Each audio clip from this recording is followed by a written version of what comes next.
Hello students, और आगे चलते हैं। और ये है आपका एपी का पार्ट नंबर 5। बच्चों पार्ट नंबर 4 में हमने एक्सरसाइज 5.2 स्टार्ट करी थी और क्वेश्चन नंबर 1 से क्वेश्चन नंबर 9 तक किया था। तो ये उसकी कंटिन्यूएशन में सेकंड वीडियो है और 5.2 यहाँ पे आज हम फिनिश करेंगे। ठीक है, तो शुरू करते हैं। 10th क्वेश्चन करते हैं, 9th तक पिछले में किया था। देखो 10th क्वेश्चन क्या बोलता है, कह रहा है 17th term of an AP exceeds its 10th term by 7। मतलब क्या है बच्चों, जैसे मैं ये बोलता हूँ, एक बात बताओ, 10 जो है वो 7 से कितना ज्यादा है? तो आप बोलोगे भैया 7 से 3 ज्यादा है। तो एक बात बताओ, अगर मैं 7 को यहाँ भेजूं तो आप बोलोगे 10 - 7 क्या हो गया, 3। अब इस स्टेटमेंट को पता है मैं कैसे बोलूंगा इंग्लिश में? मैं बोलूंगा ये जो 10 है ना वो 7 से 3 ज्यादा है। ये तो अपनी भाषा हो गई। अब इंग्लिश में कैसे बोलूंगा? मैं बोलूंगा 10 एक्सीड 7 बाई 3। मतलब ये जो एक्सीड शब्द है ना, इसका एक मतलब ये होता है कि एक नंबर दूसरे से बड़ा कितना है। तो सीधा सीधा बोला है जो 17th टर्म है उसको A17 लिखोगे, वो जो है ना वो 10th टर्म से कितना ज्यादा है? तो 7 ज्यादा है। क्या ज्यादा है? 7। तो इस क्वेश्चन से मैं ये समझाना चाह रहा था। ठीक है,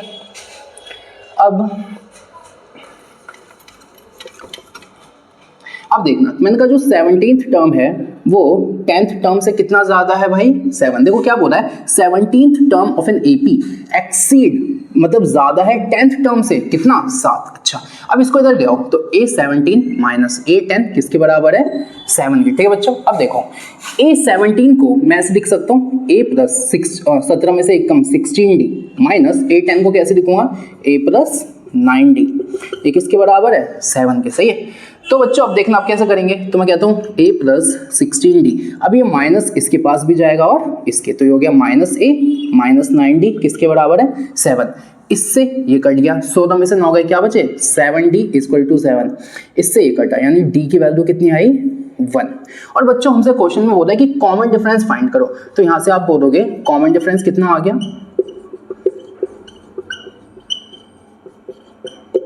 1। ठीक है,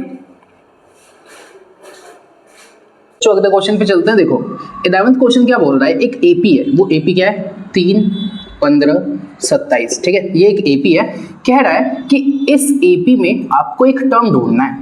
अब कौन सा टर्म ढूंढना है भैया? सुनो, कह रहा है इस एपी में ना एक टर्म ढूंढो।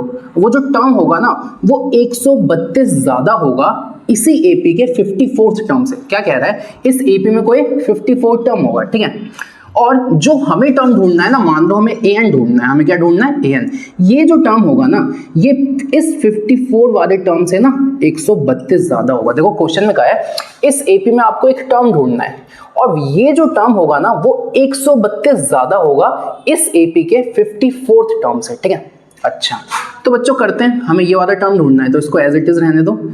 सबसे पहले इसको सॉल्व करो तो 132 प्लस A54, ये क्या होगा? A plus 53D। सही है। अब यहाँ से A निकालो तो A है 3 और D है आपका 15 - 3, यानी ये कितना है? 12। ठीक है, तो D है 12। यहाँ रखो तो हो गया 132 प्लस 3 प्लस 53 इंटू 12। ठीक है, अब बच्चों इसको सॉल्व करो तो 132 प्लस 3 कितना हो जाएगा? 135। ठीक है, अब 53 इंटू 12 ये मल्टीप्लाई करना पड़ेगा। देखो करते हैं, 53 इंटू 12 तो 3 2 6, 5 2 10 और ये हो गया 6 3 और ये हो गया 636।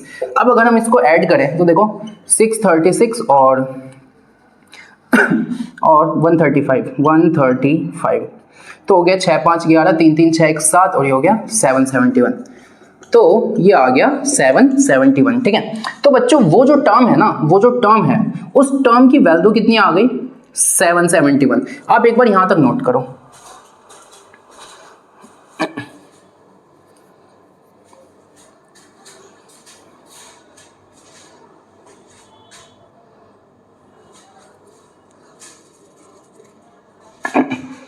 ठीक है, अच्छा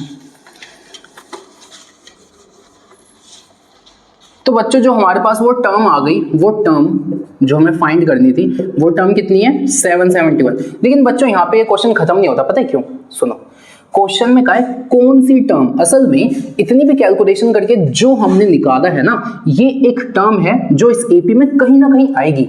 तो ये बताना है ये जो टर्म तुमने निकाली है ना वो इस एपी में आएगी कहाँ। तो ये जो 771 है ना is which term of this AP, असल में ये क्वेश्चन है।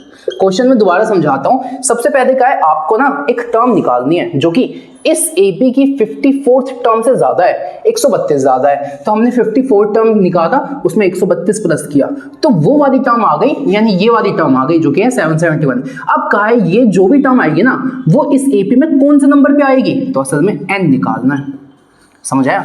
तो लगाओ भाई formula, A N equal to A plus N minus one into D. तो बच्चों ए एन की जगह इसी को रखेंगे। ए कितना है 3 प्लस एन, वही तो निकालना है, और डी कितना है 12। ठीक है, अब ये इधर गया तो 771 माइनस 3, ये हो गया 12, ये हो गया एन माइनस 1। ठीक है, अच्छा ये हो गया 768 और ये हो गया 12 एन माइनस 1। ठीक है, अब यहाँ पे आगे करते हैं, तो 768 और नीचे आ गया ये वाला 12 नीचे आ गया, यहाँ बचा n माइनस 1। ठीक है, अब बच्चों ये किससे जाएगा, तो आप ध्यान से देखोगे तो 12 से भी कट जाएगा। 12 6 72 होता है, बचा 4 48 4, तो ये हो गया n माइनस 1। तो n की वैल्यू हो गई 64 प्लस 1, यानी n की वैल्यू क्या हो गई 65। तो बच्चों पता है असल में क्वेश्चन क्या है, क्वेश्चन ने बोला कि भाई तुम ऐसा करो, इस एपी का 54 टर्म निकालो। ठीक है, उसमें इतना प्लस करो। ठीक है, जो आंसर आएगा ना वो आंसर इस एपी में कौन से नंबर पे आएगा, तो आंसर है 65 नंबर पे आएगा। तो असल में ना इसका आंसर ऐसे दिखना चाहिए, इसका आंसर ऐसे दिखना चाहिए कि ये जो 771 आया है ना, 771 is 65th term of the given AP. ठीक है, और अगर बच्चों नहीं समझ आया तो इसको पॉज करो और पीछे जाओ, पीछे इसको दोबारा समझो। मैं एक बार और समझाता हूं। इस एपी में आपको सबसे पहले 54 टर्म निकालना था, उस 54 टर्म में इतना ऐड करना था, इससे ना आपको कुछ आंसर मिलेगा 771, और ये जो 771 है ना वो इस एपी में कहीं ना कहीं तो आएगा। तो कौन से नंबर पे आएगा, तो आप बोलोगे ये जो 771 है ना वो इस एपी में जब आप आगे चलते जाओगे तो जब आप 65th टर्म देखोगे ना तो वो होगा 771, यानी बच्चों 65th नंबर पे आएगा ना। ये था क्वेश्चन। आइए बच्चों अगले क्वेश्चन पे चलते हैं। क्वेश्चन नंबर 12 देखेंगे। ये क्या दिख दिया मैंने, देखो बताता हूँ। कह रहा है कि दो एपी हैं, तो एक एपी को हमने मान दिया P, एक एपी को मान दिया, दो अलग अलग एपी है। तो फर्स्ट वाले जो एपी है वो P है और दूसरे वाले एपी Q। ठीक है, दो अलग अलग एपी है P और Q। अच्छा, लेकिन इन एपी का ना कॉमन डिफरेंस सेम है, तो इसका भी कॉमन डिफरेंस D है और इसका भी कॉमन डिफरेंस D है। ठीक है, कह रहा है, और क्या कह रहा है, difference between their 100th term. तो कह रहा है, मैंने मान दिया बच्चों, मैंने मान दिया कि फर्स्ट वाले एपी का कॉमन डिफरेंस D है। ठीक है, अब क्योंकि हर एक एपी के कॉमन डिफरेंस को आप A1 से ही दिखाओगे, तो एक बात बताओ, इसके कॉमन डिफरेंस को भी A1 दिखोगे, इसके कॉमन डिफरेंस को भी, मतलब इसके फर्स्ट टर्म को भी A1 दिखोगे और इसके फर्स्ट टर्म को भी A1 दिखोगे। तो बच्चों एक बात बताओ, कंफ्यूजन नहीं हो जाएगी? मैंने लिखा A1 तो आपके दिमाग में सवाल नहीं आएगा कि ये A1 इसका है कि A1 इसका है। तो हमने कहा कि मान लो बच्चों इस क्वेश्चन के लिए कि ये जो फर्स्ट वाला एपी है ना, इसके फर्स्ट टर्म को मैं ए पी से दिखाऊंगा। ठीक है, ए और स्मॉल पी, और ये जो दूसरा वाला एपी है ना, इसके फर्स्ट टर्म को मैं ए और स्मॉल क्यू से दिखाऊंगा। तो जब भी मैं ए पी लिखूं ना शॉर्ट में, तो कहना first term of this AP. जब मैं ए क्यू लिखूं ना शॉर्ट में, तो कहना first term of this AP. अब इसका भी कॉमन डिफरेंस है डी और इसका भी कॉमन डिफरेंस है डी। यहां तक कोई दिक्कत है? नहीं।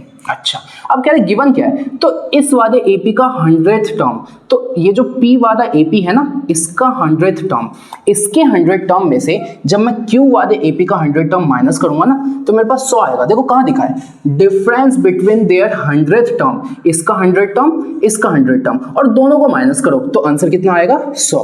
तो इसका 100 टर्म और इसका 100 टर्म, और आंसर क्या आना चाहिए 100। ये क्वेश्चन में गिवन है। तो आप बोलोगे जब सर यहाँ तक सब क्वेश्चन में गिवन है तो पूछा गया, तो आप बोलोगे कि यार यहाँ से देखो ना आगे क्या दिखा है। तो कह रहा है कि अब ये बताओ कि अब तुम्हें भी डिफरेंस बताना है। कौन सा डिफरेंस बताना है? इस एपी के 1000 टर्म और इस एपी के 1000 टर्म के बीच का डिफरेंस बताना है। समझ आया क्वेश्चन? ये क्वेश्चन है। तो अब करना शुरू करेंगे।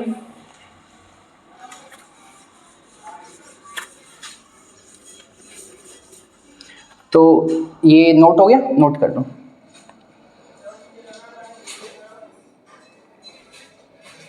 ठीक है,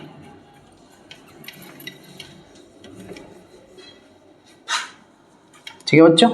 अब हमें क्वेश्चन में गिवन क्या है, तो आप बोलोगे 100 term of APP minus 100 term of APQ कितना दे रखा है 100। अब बच्चों ये बताओ किसी भी टर्म को कैसे दिखता हूँ, तो फर्स्ट टर्म दिखता हूँ और इसमें से एक माइनस करके दिख देता हूँ। अब मैंने कहा P का फर्स्ट टर्म को किससे दिखाया था, AP से, माइनस। अब इसको कैसे लिखूंगा, A प्लस वही 99D। अब आप बोलोगे भैया यहाँ पे फर्स्ट टर्म आप बदल दो, D भी बदलोगे तो क्वेश्चन में गाइड D तो सेम है, तो ऐसे लिखा। अब मैंने कहा Q वाले AP का फर्स्ट टर्म AQ और ये किसके बराबर है 100। अब बच्चों देखो माइनस यहाँ भी जाएगा और माइनस यहाँ भी, तो ये हो गया AP plus 99D minus AQ minus 99D किसके बराबर है इसके, इससे ये कट गया तो यहाँ से आ गया AP माइनस AQ किसके बराबर है 100। अब ये जो AQ है ना इसको इधर भेजो, तो AP किसके बराबर आ गया 100 प्लस AQ। ठीक है, यहां तक में कोई दिक्कत है, एक बार यहां तक नोट करो।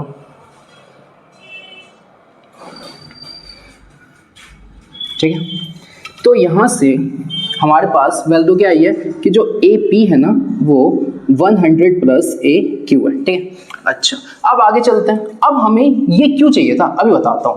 अब हमें चाहिए P वाले AP का 1000 टर्म, Q वाले AP का 1000 टर्म और दोनों को माइनस करो, तो मैं कहता हूं 1000 टर्म ऑफ P इसमें से 1000 टर्म ऑफ Q, इसको माइनस करो और बताओ क्या आंसर है। तो एक बात बताओ इसको मैं कैसे लिखूंगा, तो आप बोलोगे फर्स्ट टर्म प्लस इससे एक कम तो 999D।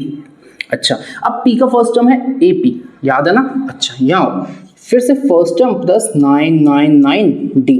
अब Q का फर्स्ट टर्म AQ है ना, अब वही माइनस ओपन करो तो दोनों को मिलेगा, तो ये हो गया AP plus 999D minus AQ minus 999D, इससे ये कटा, यहाँ से क्या आ गया AP माइनस AQ, यही आ गया।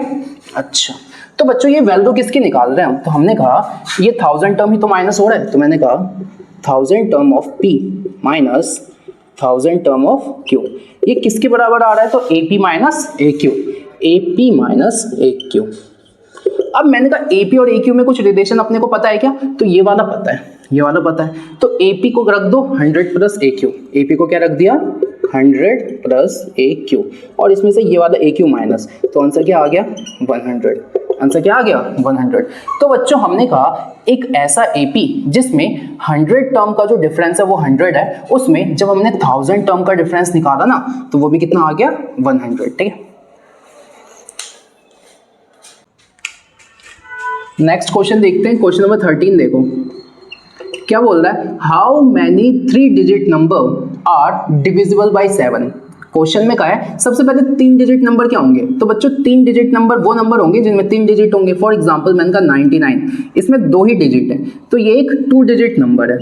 सिर्फ 9 इसमें सिंगल डिजिट है, तो इसको बोलोगे सिंगल या फिर 1 डिजिट नंबर। लेकिन मैंने कहा 100, तो 1 2 3 यानी इसमें 3 डिजिट है, तो मैंने कहा सबसे छोटा 1 डिजिट नंबर यही 3 डिजिट नंबर यही तो होगा, क्योंकि अगर इससे कम किया तो वो 2 डिजिट हो जाएगा।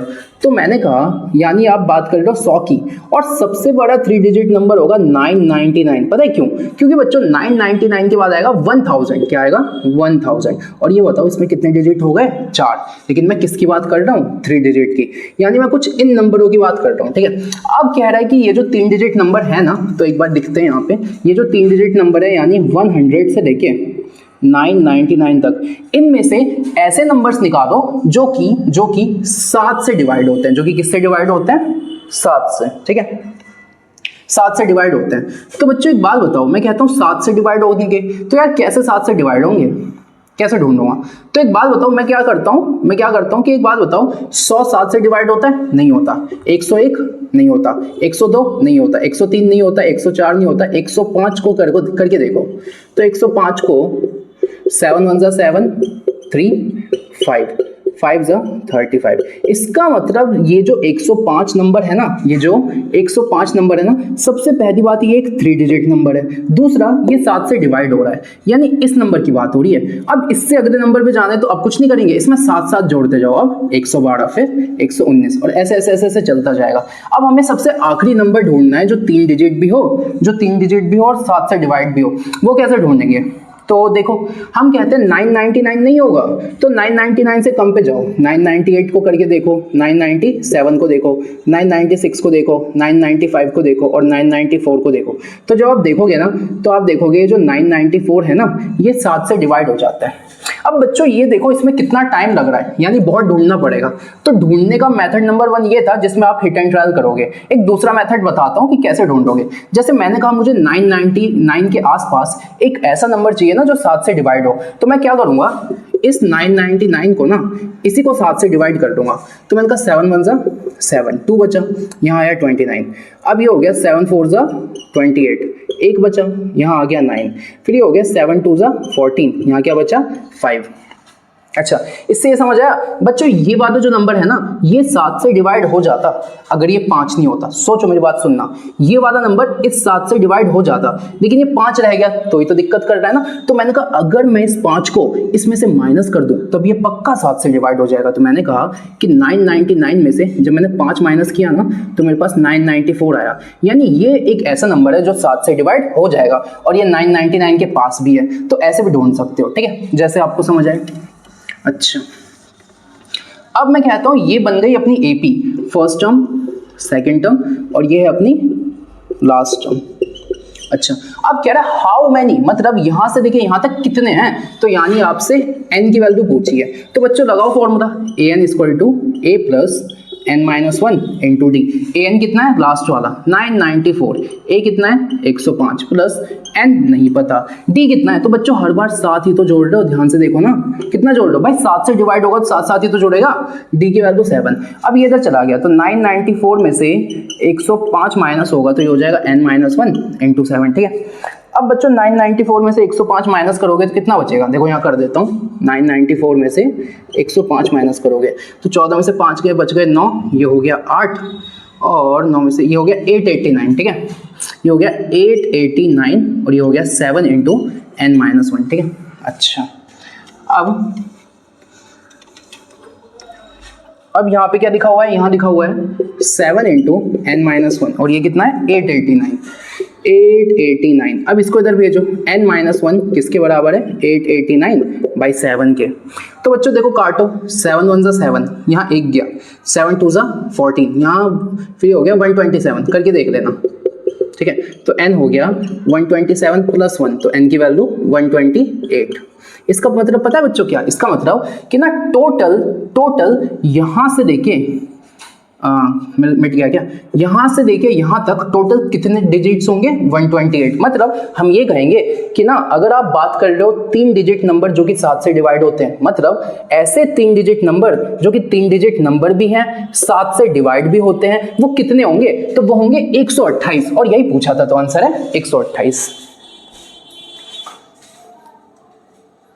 भी वैसे ही है, सिमिलर सा 13 की तरह। क्या बोला है, कह रहा हाउ मेनी मल्टीपल्स ऑफ 4 छोड़ो लाई बिटवीन 10 एंड 250, मतलब 10 से लेके हमें कहां तक जाना है 250 तक। अब 10 से लेके 250 तक तो जाना है, लेकिन हमें ना सिर्फ वो नंबर चुनने हैं जो 10 और 250 के बीच में भी आ रहे हैं और 4 से डिवाइड भी हो रहे हैं। तो बच्चों एक बात बताओ, 10 से ज़्यादा के देखने हैं ना, 10 से ज़्यादा के देखने, तो हमने कहा 11 नहीं होता 12, यानी 12 एक ऐसा नंबर है जो 10 और 250 के बीच में भी आ रहा है और 4 से डिवाइड भी हो रहा है। अब अगला क्या होगा, तो अब तो कुछ नहीं है, 4 4 जोड़ो 16, फिर 20, फिर 24, फिर 28, और ये चलता जाएगा। तो लास्ट नंबर हमें कहाँ तक जाना है 250। बच्चों ये जो 250 है ना, ये 4 से डिवाइड नहीं होता। तो मैंने बताया था कैसे ढूंढना है कि 250 से कम कौन सा नंबर होगा, तो मैंने कहा कि इस 250 को ना 4 से डिवाइड करो।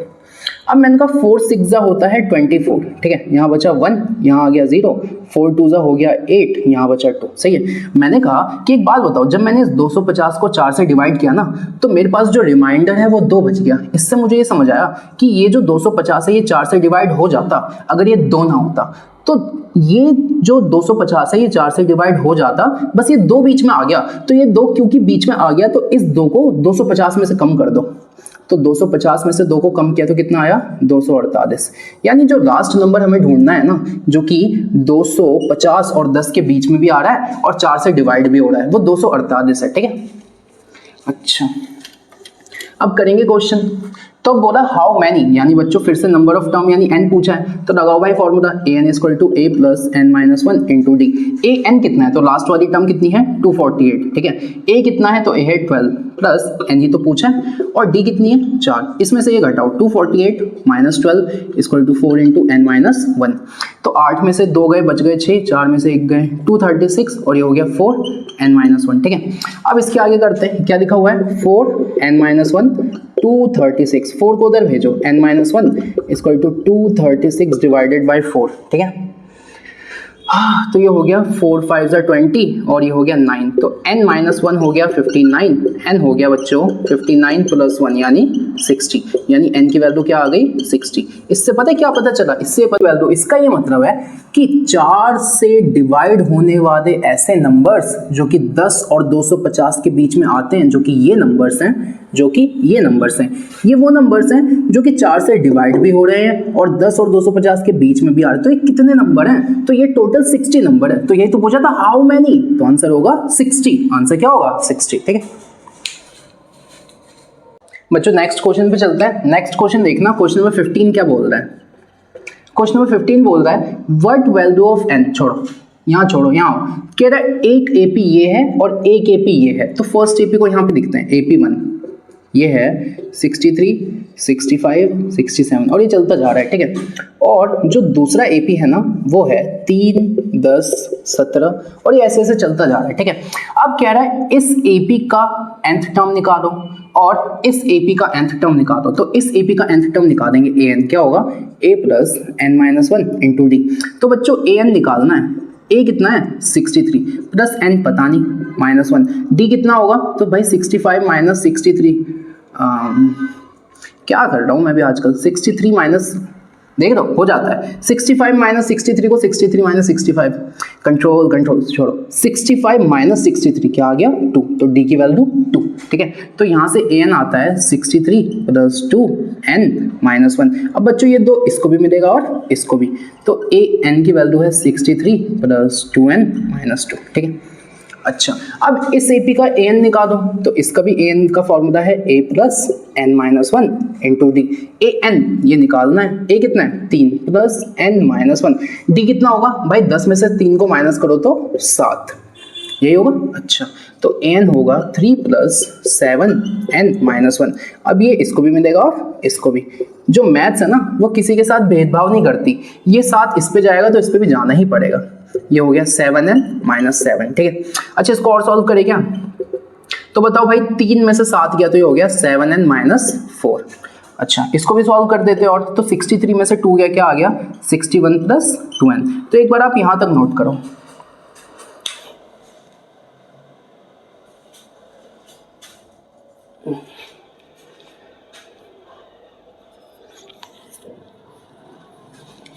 ठीक है। अच्छा, तो फर्स्ट an क्या आई है, यहाँ से ये आई है 61 प्लस 2n, और ये वाली an क्या आई है, ये वाली an आई है 7n माइनस 4, ठीक है। अच्छा, अब कह रहा है कि ना आपको n की वैल्यू निकालनी है, तो हमें n की वैल्यू निकालनी तो है, लेकिन कैसे, कह रहा है n की वैल्यू वो होगी जिस वैल्यू पे ये दोनों इक्वल हो जाए। मतलब हमें कुछ नहीं करना, दोनों को बराबर कर देना है। तो 61 प्लस 2n को बराबर कर देना है 7n माइनस 4। कैसे कर दिया, तो देखो क्या बोला है, for what value of n, n की वो कौन सी वैल्यू होगी जिसपे ये जो दोनों nth टर्म है ना वो बराबर हो जाए। The nth term of 2 APs are equal, मतलब ये 2 AP थे, इन 2 AP के nth टर्म निकाले और nth टर्म निकालने के बाद उनको बराबर कर दिया। अब यहाँ से n निकालेंगे, तो देखो भाई 61, ये माइनस 4 था, इधर आके प्लस 4 प्लस 2n, ये क्या हो गया 7n, ठीक है। तो ये हो गया 65। अब ये 2 इधर जाके माइनस, तो 7n माइनस 2n, तो 65 बराबर हो गया 5 इंटू n। इससे ये कटा तो n की वैल्यू क्या आ गई 13। यानी आप पता है क्या बोलोगे, आप ये बोलोगे for n is equal to 13, an of first AP is equal to an of second AP. मतलब जब n की वैल्यू 13 होगी ना, जब n की वैल्यू 13 होगी तो फर्स्ट एपी का nth टर्म और सेकंड एपी का nth टर्म ये आपस में बराबर होंगे। यही बोला है क्वेश्चन में कि फर्स्ट एपी का nth टर्म और सेकंड एपी का nth टर्म जब आपस में बराबर है तो वो कौन से नंबर पे होगा, तो आप बोलोगे 13th नंबर पे होगा।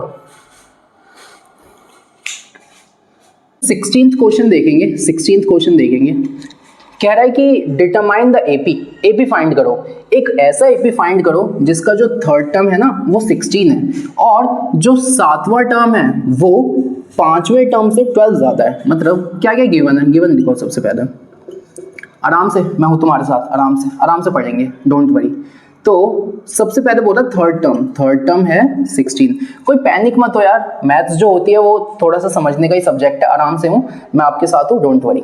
तो जो थर्ड टर्म है वो 16 है और जो सातवां टर्म है ना वो पांचवें टर्म से कितना ज्यादा है, 12। अभी मैंने एक ऐसा क्वेश्चन कराया था जहां पे ये वर्ड यूज हुआ था एक्सीड। एक्सीड का मतलब होता है जो 10 है वो 4 से कितना ज्यादा है, 6। तो पता है इसको इंग्लिश में कैसे लिखेंगे, 10 एक्सीड्स 4/6। मतलब ये जो 10 है ना वो 4 से 6 ज्यादा है, तो ऐसे लिखा जाता है। वैसे ही बोला है सेवंथ टर्म, देखो आपके सामने लिखता हूं, seventh term exceeds fifth term by 12, यही बोला है। इसका मतलब जो सातवां टर्म है ना वो पांचवें टर्म से 12 ज्यादा है। समझ आया? इस लैंग्वेज को ऐसे लिखा जाएगा, ठीक है। अब आते हैं क्वेश्चन पे, मेन क्वेश्चन पे। ये तो समझने का बात था। तो यहाँ से सेकंड गिवन मिला, जो सेवंथ टर्म है ना वो फिफ्थ टर्म से 12 ज्यादा है। चलो अब पूछा गया है, कह रहे ये दो चीजें दे दी, बहुत बड़ा एहसान कर दिया। अब उसने कहा है कि ये चीजें दे दी, अब इससे ना एपी निकालो, एपी। तो यार चलो इसको सॉल्व करते हैं। a3 क्या होगा, a प्लस 1 कम 2d 16, और ये क्या होगा, a7 को क्या लिखोगे तो a प्लस 6d, a5 को a प्लस 4d, और यहाँ पे लिखा है 12, सही है। अब बच्चों इस पूरे पार्ट को इधर ले आओ, इस पूरे पार्ट को इधर ले आओ, तो a plus 6d minus a minus 4d कितना है 12। इससे ये कटा, 6 में से 4 गए, 2d 12, तो d की वैल्यू 6, ठीक है। तो बच्चों यहाँ से मुझे d की वैल्यू क्या मिल गई 6। अब मुझे अगर कोई भी AP चाहिए होता है ना तो मुझे दो ही चीज चाहिए, एक तो कॉमन डिफरेंस चाहिए और एक फर्स्ट टर्म चाहिए। अब फर्स्ट टर्म चाहिए तो इस वाले में रख देता हूँ, तो a प्लस 2d, ठीक है, इस वाले को a प्लस 2d 16 है और d की वैल्यू अभी अभी कितनी निकली है 6, यहाँ रखता हूँ, तो a प्लस 2 इंटू 6 16 है, तो a प्लस 12 16 है, तो a कितना है 16 माइनस 12, यानी a कितना है 4, यानी a कितना है 4। तो एक बार यहाँ तक नोट करो,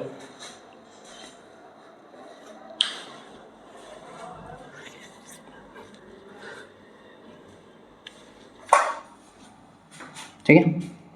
अच्छा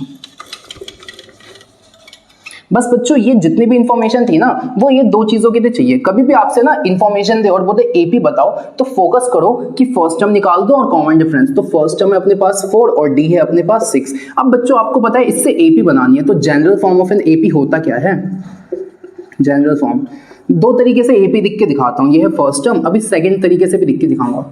तो ये होता है ए, फिर पहला टर्म होता है ए, फिर होता है ए प्लस डी, फिर होता है ए प्लस 2d, और ये ऐसे ही चलता रहता है। तो फर्स्ट टर्म है 4, फिर है 4 प्लस 6 10, ठीक है। फिर उसके बाद है ए प्लस 2d यानी 4 प्लस 2 इंटू 6, 6 2 12, ये हो गया 4 प्लस 12, कितना हो गया 16। तो बच्चों एपी हो गया 4 10 16 और ये चलता जा रहा है, ठीक है। तो अगर आपको ए और डी पता है ना तो एपी आप ऐसे लिख सकते हो जनरल फॉर्म से। ये था आपका मेथड 1 एपी लिखने का। मेथड 2 बताता हूँ कि एपी और कैसे लिखा जा सकता है अगर मुझे दो चीजें पता है। तो सबसे पहले बच्चों अगर मैं थोड़ा सा ज्यादा समझदार बच्चा होता तो मैं फर्स्ट टर्म लिखता a1, फिर होता है a2, फिर होता है a3, ठीक है। तो मैं कहता हूँ फर्स्ट टर्म कितना है 4, ठीक है। अब मैंने कहा एपी में अगर मैं पिछले टर्म से अगले टर्म पे जाता हूँ तो मैं कॉमन डिफरेंस जोड़ता हूँ, तो कॉमन डिफरेंस कितना है 6। तो मैंने कहा 4 में जब मैं 6 जोड़ूंगा तो मैं किस पे आ गया 10। अब मुझे फिर से अगले टर्म पे जाना है तो मैं फिर से कितना जोड़ूंगा, तो मैंने कहा फिर से इसमें कितना जोड़ा जाएगा 6, फिर से कितना जोड़ा जाएगा 6। तो यहां से भी एपी अपने पास क्या आ गया, 4, 10, 16, 22 और आप 6 जोड़ते जाओ। तो बच्चों या तो अगर आपके पास ए और डी है ना, तो या तो आप जनरल फॉर्म लिखो और वहां से एपी लिखो, ये था फर्स्ट मेथड। या तो सिंपल सी बात है यार, फर्स्ट टर्म लिखो और उसमें कॉमन डिफरेंस जोड़ते जाओ। 4 में 6 जोड़ा 10, 10 में 6 जोड़ा 16, 16 में 6 जोड़ा 22, इसमें 28, फिर 34, ऐसे से आता जाएगा। ठीक है, ये था 16th क्वेश्चन। नेक्स्ट क्वेश्चन पे चलते हैं, क्वेश्चन नंबर 17 देखेंगे। तो 17 देखते हैं क्या बोल रहा है, कह रहा है 20th टर्म ढूंढो किसी एपी का। अच्छा, तो सबसे पहले गिवन एपी दिखते हैं। गिवन एपी क्या है, 3, 8, 13 और ये जा रहा है 253 तक। अब क्वेश्चन 253 तक जा रहा है। अब क्वेश्चन दोबारा पढ़ते हैं, कह रहा है 20th टर्म तो चाहिए, लेकिन हमें 20th टर्म चाहिए लास्ट टर्म से। बच्चों इसका ना इस टाइप का जो लास्ट टर्म वाला क्वेश्चन है, इस टाइप का एक क्वेश्चन मैंने इसका जो एपी का पार्ट नंबर 3 था ना, जिसमें 5.2 का इंट्रोडक्शन समझाया था, उसमें एक एग्जांपल भी था जिसमें हमसे जितने भी टर्म्स पूछे थे आखिरी टर्म से पूछे थे।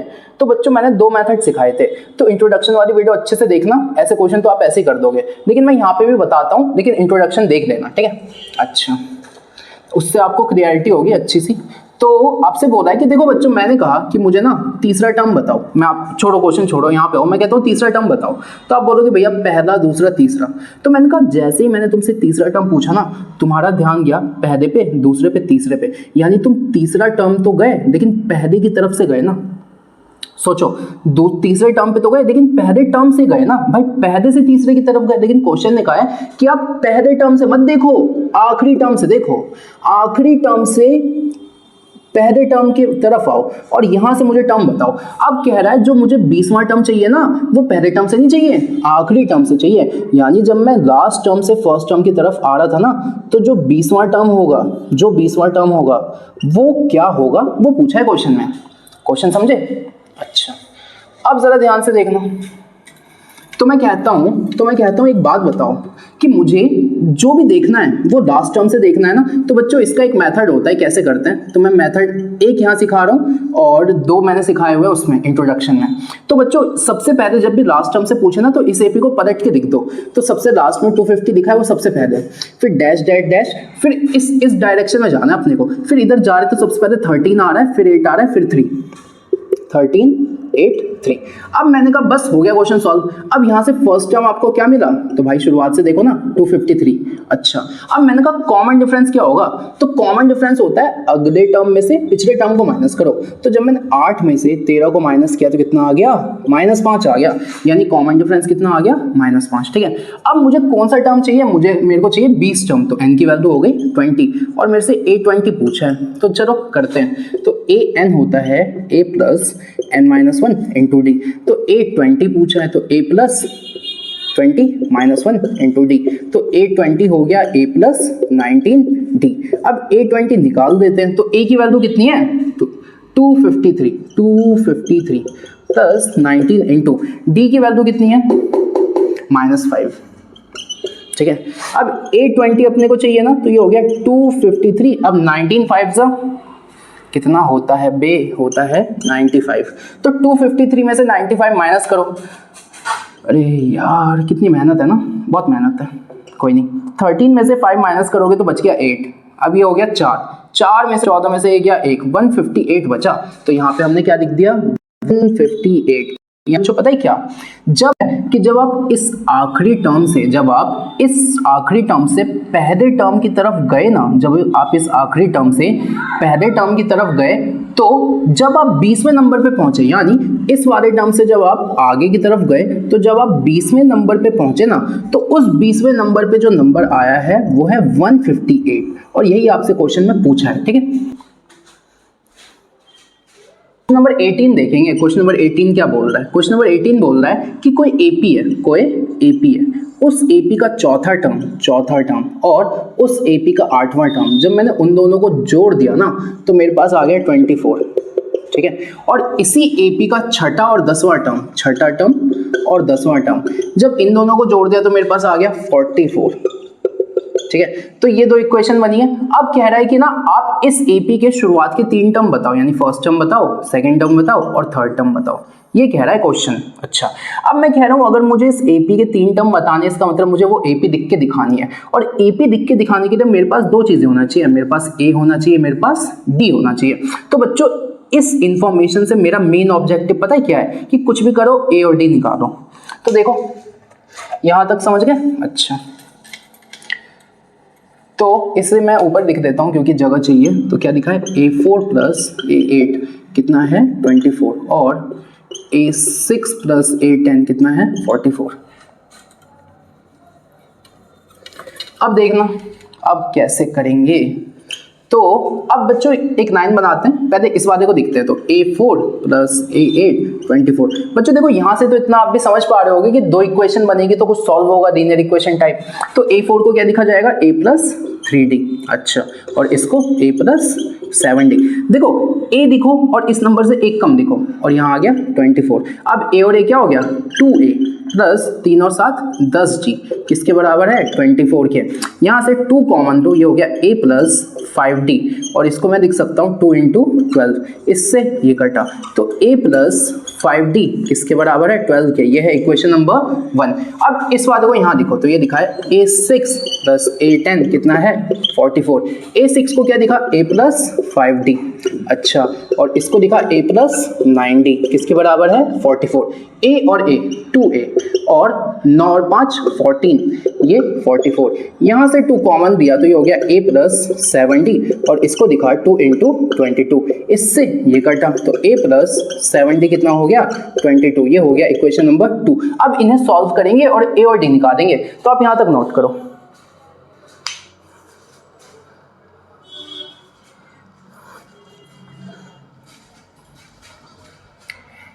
ठीक है। तो हमें क्या है, यहां से है A प्लस 5D कितना है 12, और A प्लस 7D कितना है, तो ये है 22, ठीक है। अच्छा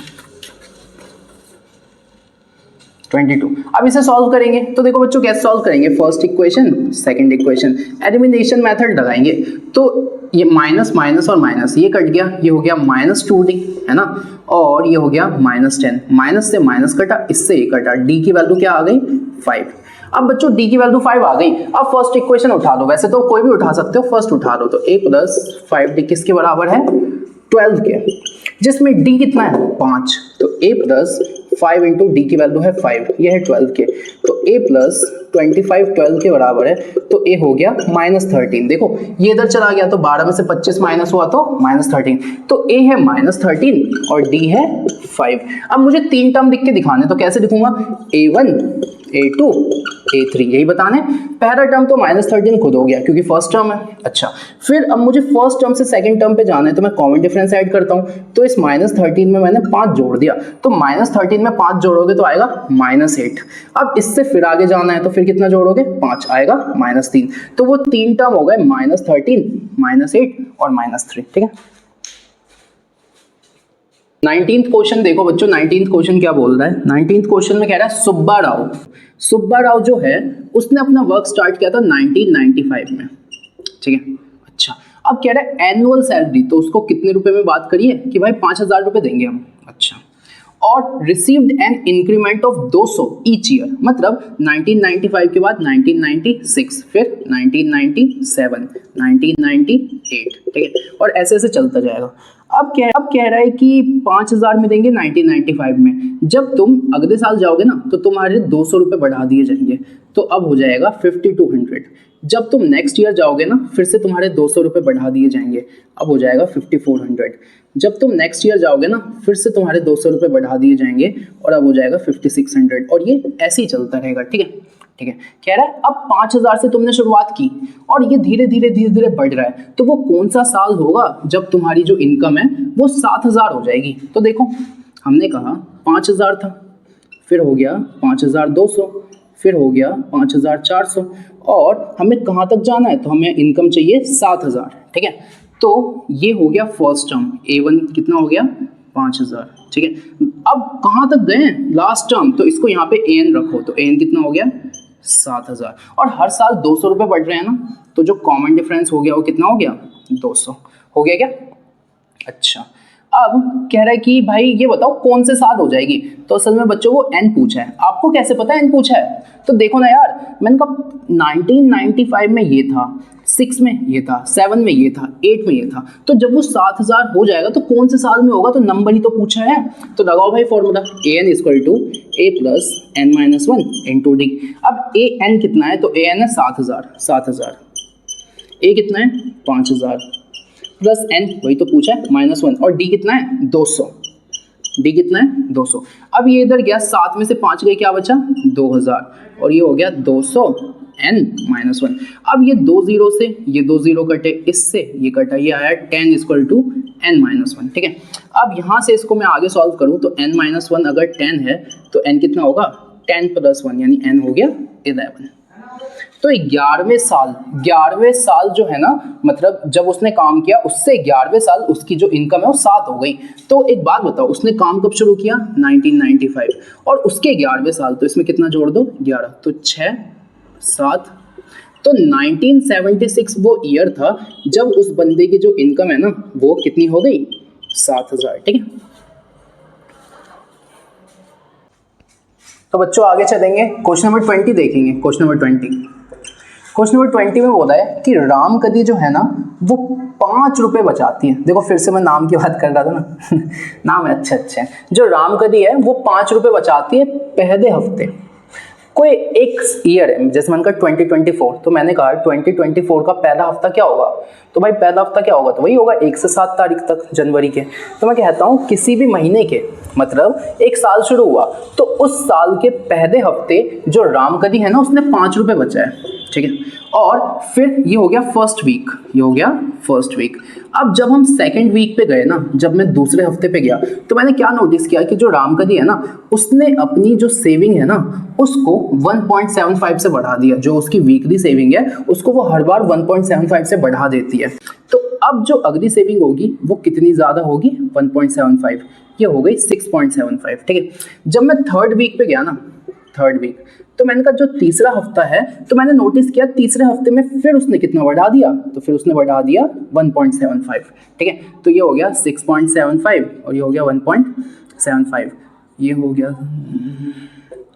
7 8, तो ये हो गया 8.5, इतना हो गया। तो देखो बच्चों हर एक वीक वो कितना बढ़ाती है 1.75, फिर कितना बढ़ाती है 1.75। तो ऐसे करते करते उसकी जो इनकम है वो बढ़ती जाएगी। और बच्चों एक हफ्ते, किसी हफ्ते उसकी इनकम हो गई 20.75, तो वो बढ़ते कितनी हो गई 20.75। तो हमें ये बताना है कि उसने 5 से शुरू किया था, अब उसकी इनकम हो गई 20.75। तो जब उसकी इनकम, तो जो उसकी सेविंग 5 थी तो वो पहला हफ्ता था, जब 6.75 थी तो दूसरा हफ्ता था, जब 8.5 उसकी सेविंग थी तो तीसरा हफ्ता था। तो जब उसकी सेविंग 20.75 हो जाएगी ना, उसमें वो कौन सा हफ्ता होगा, कौन सा हफ्ता, मूवियों में हफ्ते को क्या बोलते हैं, एक्सटॉर्शन मनी, जी गंदी बातें नहीं। तो कौन सा हफ्ता होगा जिसमें उसकी इतनी इनकम हो जाएगी। तो अब करेंगे क्वेश्चन।